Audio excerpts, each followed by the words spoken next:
we just walked through the facility, and as you were saying, it makes it a little bit easier to picture what we're going to actually see here in a couple months. What are your thoughts as you walk through the building?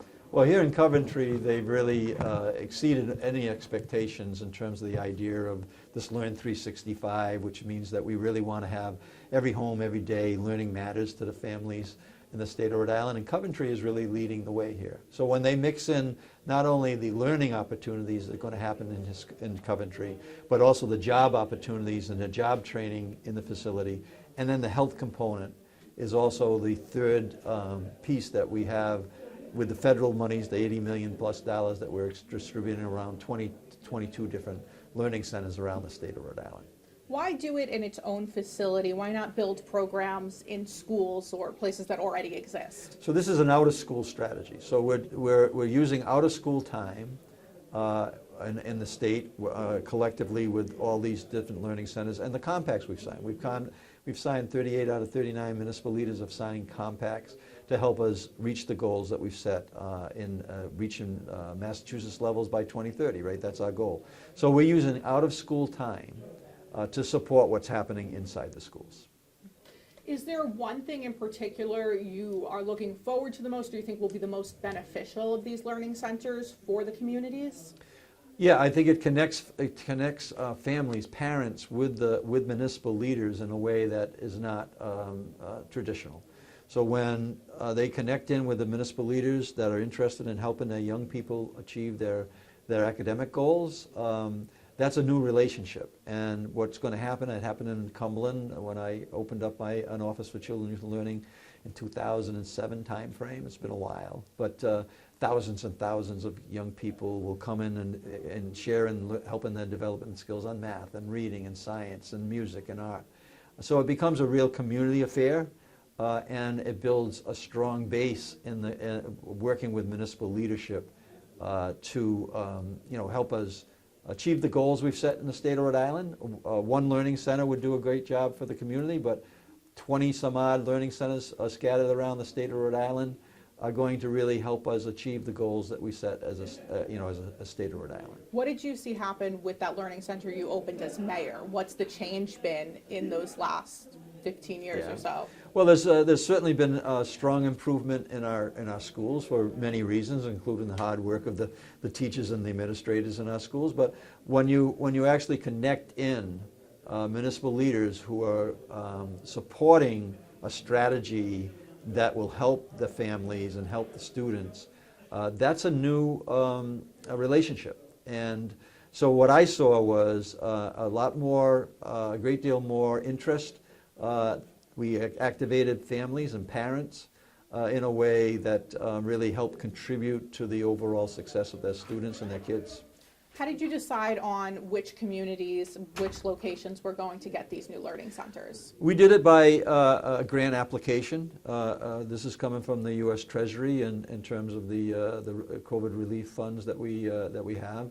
And our office would work with RIDE, and then we would educate the municipal leaders about what the possibilities were. And then if they applied for a grant to establish a learning center, then that's who we worked with. So it was done through a competitive process, but every community that wanted to be engaged, we would take the share of the $80 million and distribute it based on some formula that made sense.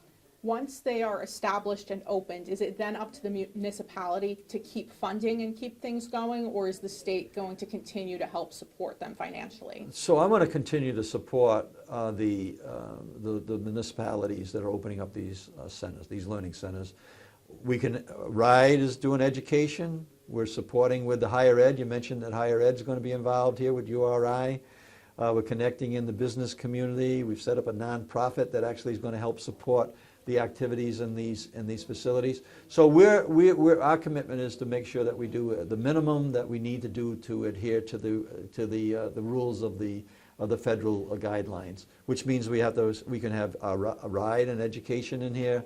We can have our DLT in terms of helping with job strategies and job training, and we can have our health department in here as well to support what is already being planned here in Coventry and around the state of Rhode Island. What's the feedback been from the municipal leaders in the different cities and towns where these are going? Extremely positive. A lot of times the municipal leaders are engaged with the school department at budget time, and that's a stressful time frame. They're trying to manage what makes the most sense for the taxpayers, what makes the most sense for the the school system. But now this is a totally different relationship. This is a very positive relationship that says, hey, we want to help. The municipal leaders are going to help what happens in their community, and in a way that's going to be supportive of what's happening in our schools. And the other piece the municipal leaders have is that that's the entire community that they represent.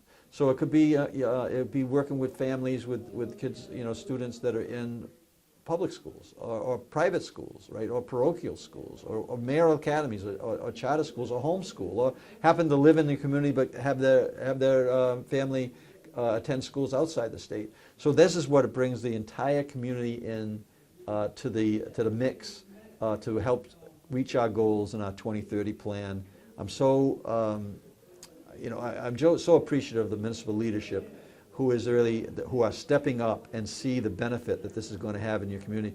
You just heard the town manager and the town council president in Coventry explain why they think this is so exciting and engaging the entire community in a real positive way.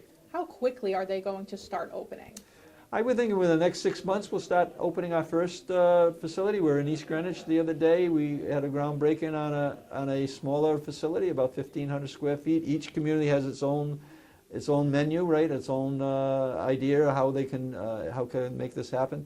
And then you're going to see a constant flow of the 20 facilities, whether it's in Newport and Middletown are partnering together. Woonsocket has a facility, Cumberland has a facility, Smithfield has a facility, out in Situate we got things going on out there as well. Westerly's going to have a facility, South Kingstown's going to have a facility. So it's about 85% of the people who live in the state of Rhode Island would be within a 15-minute ride of these learning centers that will continue to open up.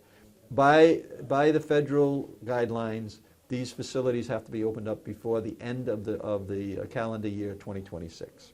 End of next calendar year. That's correct. So when we talk about the 2030 plan, and we've only got about 4.5 Yep. years left till we get to 2030, do you see this as a way to keep the state on track? Is the state, in your view, on track to hit those goals for 2030? This is going to be a major improvement in terms of helping us reach those goals. But since I've been governor, we've closed the reading gap between us and Massachusetts by 34%. We've closed the math gap by 18%. So when we start accelerating these opportunities, right, based in the communities, that's going to continue. And you're going to see that more and more people are going to get engaged, and they see ways that we get closer and closer to the goals we've set. They're going to really be very positive about things. And that's what these community centers are going to do. It's really just a positive initiative that's going to engage the entire community.